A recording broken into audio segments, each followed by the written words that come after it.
It's time for the Week 8 Heisman Trophy ladder for what has been an absurd race so far this season, things getting flipped on their head each week, and last week was no different. Starting at number 10, we've got Demond Williams Jr. He's played his way onto this list by being just a star for Washington. He leads a crazy come-from-behind win. Last week they beat Rutgers soundly. He's doing it with his arm and with his legs. Slipping a little bit is Ahmad Hardy, but he's still on the list, a guy that's still leading the pace and setting the pace for running backs in college football. Just a tough performance versus Alabama. He got limited for the majority of the game, but still several more opportunities to get a signature moment or a Heisman moment in SEC play. There's been a revolving door of wide receivers that I've had on this list, and this week it's got to be Mekhi Lemon. I mean, he has just been so stellar for USC. He leads them in a huge game versus Michigan. Just the degree of difficulty of the catches he's making is unreal. Creeping up the list is Ruben Bain Jr. Miami was in a bye, but still a guy that I think is on the radar. He's been getting enough buzz that I think he could get some votes potentially in the Heisman race, but he has to continue to be disruptive, and you've got to do a lot as a defensive player to continue to stay on the Heisman radar.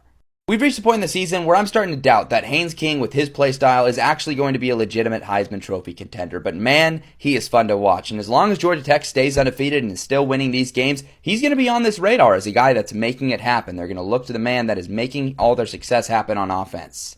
Julian Sayin has not been a super flashy player this season, but he's just been getting the job done for Ohio State. A couple excellent performances in a row, and I think he's really earned his spot on this list as a guy in consideration. He's been making some really impressive throws. He's been protecting the football recently. He should be commended for that.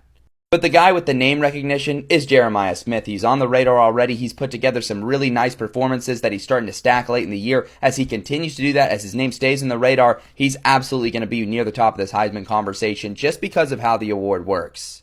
Carson Beck's at 3 now. He slips a couple of spots. Miami was on a bye. He didn't have a chance to go do stuff, and a couple other quarterbacks went and had some statement performances, so the pressure's on him to deliver this week. Rising up to number 2 is Fernando Mendoza. Yet another performance where your jaw just drops at how efficient and effective of a passer he is. He makes the one mistake with the pick six, but then he just calmly dissects the defense, goes down there. It was incredible what he did to an elite defense in Oregon on the road in Autzen Stadium, ending an 18-game winning streak. There's other players in this Indiana offense, but you get the feeling that Mendoza makes it all happen.